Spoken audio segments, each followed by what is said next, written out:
All right, again, disappointing to lose, not play better, but you got to give a lot of credit to Missouri, who played well on both sides of the ball, and they're kicking. Offensively, they had a lot of balance. We did create some turnovers, a few stops, but not enough. They worked us, got their run game going much better than ours. Line of scrimmage, their defensive line did a very nice job against us, whether it be harassing the quarterback. I think we're just out of sync, out of rhythm, and again, we'll look at our plan, look at our personnel, keep taking advantage of it. Again, Nate's played awfully well, and like we said before, tonight he didn't get a lot of help. So that being said, he didn't look as good. We go to Trey, and yeah, he got a driver too, and Trey's pretty good too, but we'll keep working those two guys. There's not a quarterback controversy. We'll keep playing them, see how it goes. We just put Trey in, thought we needed a little change of pace. Nothing, we're really struggling there.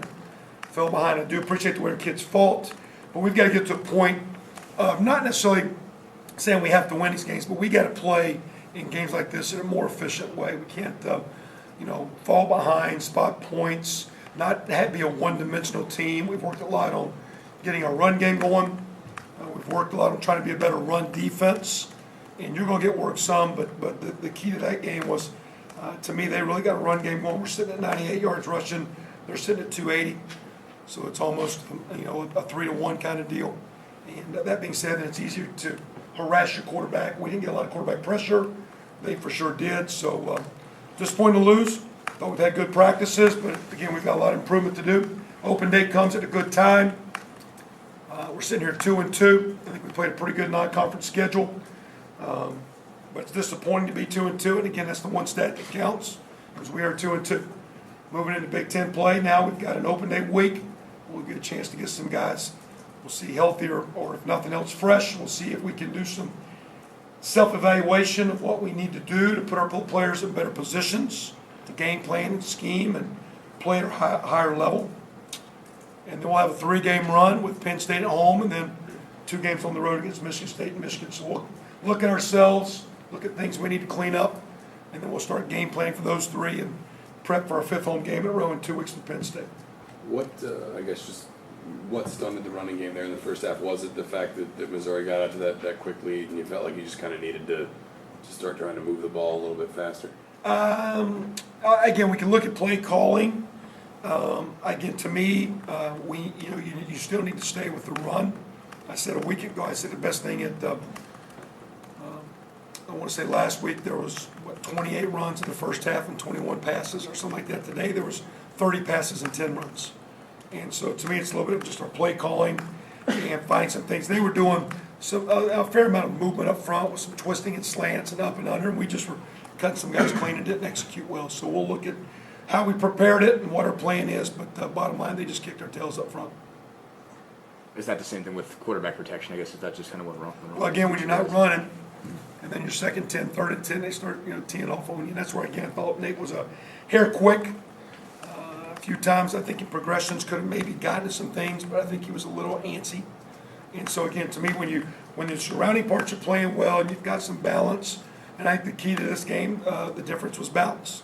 I think our opponent played with some balance on offense, and we didn't. That's a credit to their defense, not a credit to ours, or vice versa. Their offense really executed, and we didn't. Because it may be still, I guess, part of the growth of this team that it needs to learn to capitalize on moments. I think it was 3 turnovers in the first half, and I think 7 points. Yeah, but 2 of those are down. When you're on the 1-yard line, so it's 99 yards. So, we had an error in a close game. We were doing a quick pass where we had changed the protection because we were missing the blocks. We were trying to, go low and try to get them on the ground. We said we'll stay up. Well, then we're staying up looking at a guy that jumps up and bats the ball. So we made an adjustment because we were missing some blocks and actually haunted us for a pick 6. So, we got the turnovers, but the turnovers really were maybe just stops because it really happened on their end of the field, except for maybe the fumble. The fumble was a little bit more towards midfield. So, to me, the offense got in rhythm 3 or 4 drives where it played with a little bit more. I thought offensively we're lethargic. Thought our kids were walking around. Thought our coaches, our tempo, play calling need to be quicker. And like I said, we got in rhythm. We played pretty well. I don't think we were in rhythm, but a couple, 3 drives. Clearly that the pick 6, big momentum changer. Looked like you guys are trying to hit Latimer on a slant there. Mm-hmm. And it's a play sometimes, again, because it's a quick type deal that you'll kind of go with some aggressive, really almost run-oriented type blocking. But because they were moving and we're missing some movements, we'd adjust and say, hey, let's temper back a little bit. Well, in tempering ourselves back, we're sitting there looking. The kid just saw the pass stop, reached up. And again, because we throw the ball quick, a lot of teams will teach, hey, get your hands up. We did that last week with the team, like, get your hands up, get your hands up. So that being said, we just made an adjustment that probably we shouldn't have done, put one of our players in a bad position, and probably as much our fault as coaches. So, but that was a key, you go in at halftime, 2014 or 21-14. And then from there to come out and start the third quarter with basically 3 drives that were not very good. It was disappointing. What are your thoughts about them getting, I think, 623 yards was the final number? It's too much, way too many. And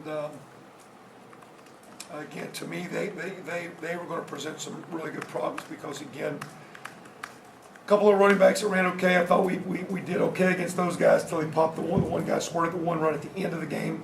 But I was worried about the quarterback in space, and I was worried about balls at their one-on-one. I thought our corners, actually, for the most part, gave up a play or two, but could have gave up more. I still think Mike and Timmy are learning, but making some strides. But again, that's way too many yards. But part of those yards is our lack of offensive execution. When the offense is executing, it helps the defense, and vice versa. So, we're going 3 and out, or they're 10 off on us. What do we have here? Today, how many punts was that? 9. And going into this game, we probably had in 3 games, maybe 6, 7, 8 total. It was 5. 5 total. So again, that being said, the offense complements the defense, vice versa. And again, my thing this week, I was really concerned.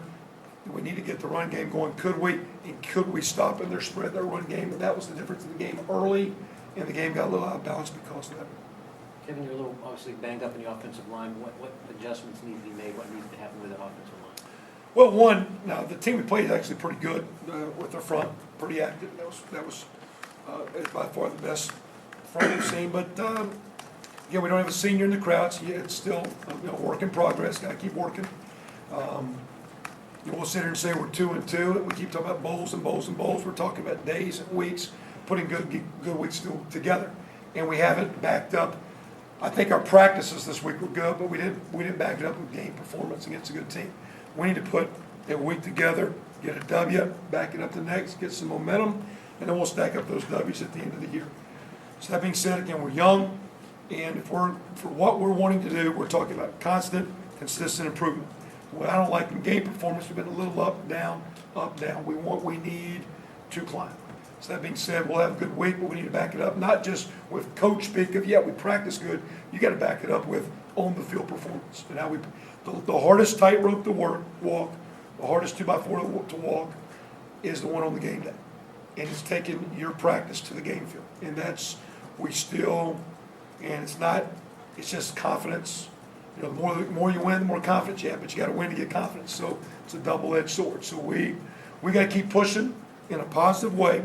I expect our leaders and coaches to do it this week, and we'll come back with a great challenge and a great opportunity in 2 weeks with Penn State. That offensive line, just, if you don't mind my asking, I guess with the bye week coming, is there a chance to get a couple of those guys? I know Peyton dressed today, Bernard didn't, but is it a chance to maybe get a couple of those guys back? Yeah, now Feeney's out, but for the most part, and again, I think coming out of this one today, I think we came out reasonably clean. So we just got some of those quote bumps and bruises, but